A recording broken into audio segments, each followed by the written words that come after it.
আমাদের দেশে কিছু পত্রিকা, কিছু টিভি চ্যানেল তাকে তো এমন এক দানব বানিয়ে ফেলেছিল যে উনি মহা কিছু করে ফেলছে। বিদেশে তার প্রচুর সম্পদ, প্রচুর অর্থবিত্ত ইত্যাদি ইত্যাদি দুর্নীতি অনাচার করে শেষ করে দিয়েছে। 2 বছর 11 সরকার ছিল, যা ছিল শেখ হাসিনার আন্দোলনের ফসল।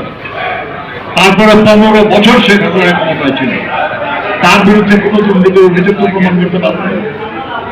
একটা মাত্র মামলা সাজা দিয়েছে, সেটাও বিচারিক আদালতে ওনাকে খালাস দেওয়া হয়েছিল এবং উচ্চ আদালতে ছাত্রলীগের এক সাবেক নেতা বিচারক তিনি তাকে দণ্ড দিয়েছেন।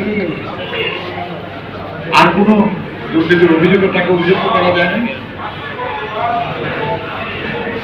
তাহলে তার বিরুদ্ধে যে অভিযোগ, এটার অভিযোগ প্রমাণিত হল, আর এত বছরে প্রমাণিত হয় নাই এমন বিরুদ্ধে সরকার ক্ষমতায় থাকার পরেও, তারপরেও কি এই অভিযোগ আর টেকে?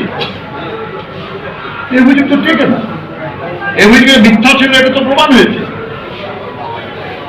আর যে লড়াইটা হলো, যে লড়াইয়ের মাধ্যমে আমরা শেষ পর্যন্ত বিজয়ী হলাম, এই পুরো লড়াইয়ে তার অংশ